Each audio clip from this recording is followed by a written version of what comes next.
Product provided by Nintendo/Bergsala. Splatoon is the latest of Nintendo's long-term success stories. Starting out on the ill-fated Wii U, it instantly became the most purchased game behind Mario Kart 8 on that system. Including gameplay, have ever since then felt like a fresh take on the multiplayer shooter, making it loved by players everywhere. And from here, we got 2 sequels on Nintendo Switch. But at the same time also more and more of a focus on single-player campaign content, especially when it came to DLCs. And it is this blend and combination that has made it so beloved, especially in Nintendo's home country, Japan. But here is Splatoon Raiders, a single-player focused adventure where you complete missions, find loot and upgrade your character over a long stretch of time. It is a smart idea when you think about it. Splatoon was already focused on upgrading your gear and weapons, so flipping that on its head makes total sense. Plus building the single player around this elevates the gameplay loop into more of something like a looter shooter. And yep, that is exactly what Splatoon Raiders entails.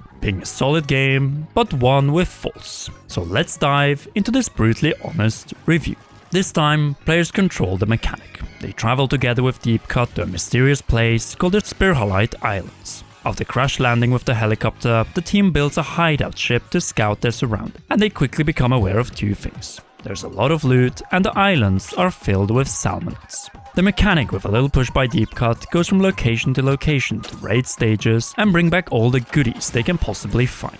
As you can hear, the premise is rather simple. It really doesn't push the boundaries of the Splatoon lore, but Splatoon Raiders is a nice appetizer for things to come. In addition to this, it gives Deep Cut a secondary campaign story to shine in, as their petition in Splatoon 3's campaign was relatively small, but giving them their own adventure is a nice touch. That being said, you can easily see where the story is going from a mile away. The Salmonids are keen for something to happen, and you are slowly trying to figure out what the thing is. Once the pieces come together, it will just click inside of your head.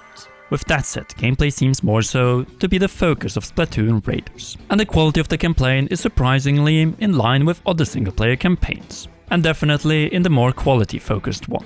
There are individual stages that you need to clear, but instead of a static element that you need to chase, the objective depends on what you're tackling. There are missions where you have clear checkpoints and destroy crystals, open fields where you aim to collect a huge amounts of power eggs, or challenge rooms where you need to hit a power egg threshold.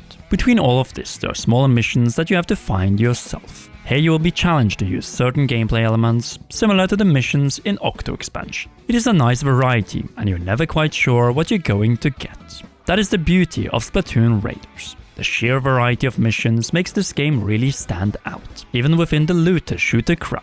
The missions have that distinct Splatoon charm, but with a harsher Salmonid edge. Yes, the Salmon Run mode was extremely brutal, and sure, the missions are more straightforward here by comparison. At the same time, we don't consider Raiders to be easy. Not at all. There's a good challenge here on the normal difficulty, and there are moments that you will absolutely struggle. Some players will either choose easy or hard, and even when you still don't get things just handed to you, you still got to do the job and overcome the challenges that Splatoon Raiders presents. To overcome some of the audible challenges, you might have to interact with the various systems of Splatoon Raiders. The big one is that the sub-weapons are no longer a thing in this game. Instead, the player gets the option out of 3 tanks: speed, power, and tactical. Plus you can add gadgets. In the beginning you can use 2, but as you progress you'll be able to equip 3 at the same time.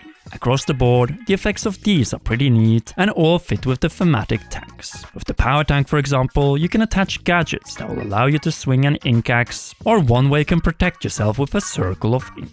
In total, there are more than 10 gadgets to unlock. And this may feel a little meager, but understandable considering how customizable they are. The gadgets can be given attachments which alter the behavior in significant ways. With the speed tank, movement is everything. The attachment can adjust how high you can jump or the distance you will travel with a particular gadget. Attachments will need to be fitted with a certain amount of slots, but these can be increased over time.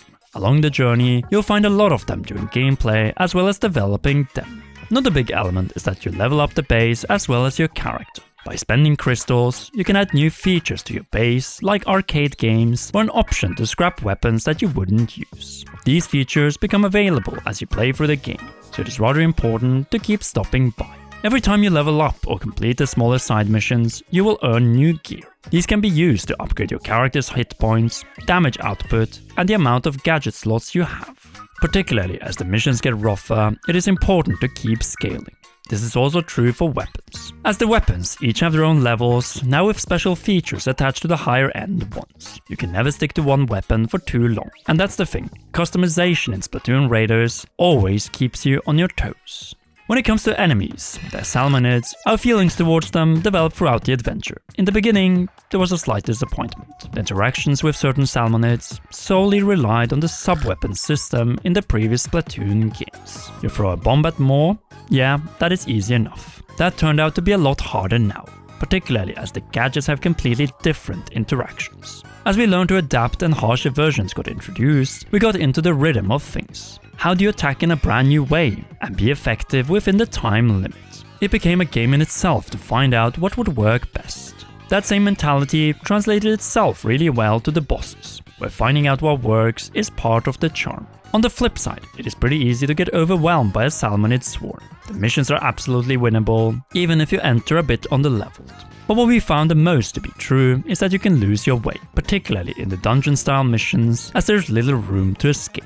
Simply put, you can't rely on your weapon of choice alone. Players that can use gadgets and the showstopper skills of Deep Cut have the best chance of making it through. Even then, the enemies coming from all sides and slowly creeping in on you is certainly a vibe and a half. In those moments, players can rely on the online multiplayer to bail them out, and by reaching out for help online, you can team up with other players to take on the harshest missions together. You can only use it once before it goes on a 30-minute cooldown, but the feature is a great help if you're just stuck. The players who help get handsomely rewarded for their efforts. Well, if they help you overcome the mission, of course. Obviously, you can also start grinding on your own if you feel that it is more helpful to you. Speaking of multiplayer, it is also possible to play the entire game with friends online. You can only play levels that everyone has unlocked, but the progression is counted for everyone. The difficulty will scale a little bit, depending on the group size, but it is still a good time to play a single-player campaign with your bods co-op style.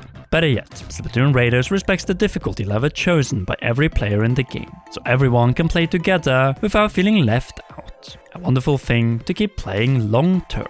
Another element that benefits the long-term replayability can be found in the levels themselves. Once you complete a level, you can obviously play them for different rewards or gadget attachments. That being said, every level also gets a spicy version, which bumps the difficulty by quite a margin. There will be new variations of salmonids across the board, which will challenge you in new ways. Plus, you will receive better weapons and more crystals as you go through the motions, which is never a bad thing to obtain. Splatoon Raiders runs pretty nicely on the Nintendo Switch too. Pure 60 frames per second bliss with crisp colors, both on the television and in handheld mode. With how much nonsense happens on screen, it is a true spectacle to behold. The music is somewhat different from what we used to Splatoon. Not a bad one, mind you, and one that makes this game feel like a thing of its own. Splatoon Raiders is a lovely companion piece to the Splatoon series, and one that has been catered especially towards veterans. Raiders doesn't push the lore in any particular major way, which is a bummer, as Splatoon Raiders is exciting when it comes to customization, mission variety, and the pure madness that unfolds. It is simply a good time. As such, our final brutally honest score to Splatoon Raiders is a good 82 out of 100. Will you be picking up Splatoon Raiders, or are you waiting for the bigger and new games coming out later in 2026? Sound off in the comment section down below. If you haven't already, then be sure to leave a like, subscribe and press the notification bell, and last but not least, a big thanks to you for watching to the very end. A shout out to all our patreon.com/comearound patrons and our heroes, Cheryl, Garrett Hoy, Holly Wolf and Kintaro. You rock, and please enjoy these awesome videos.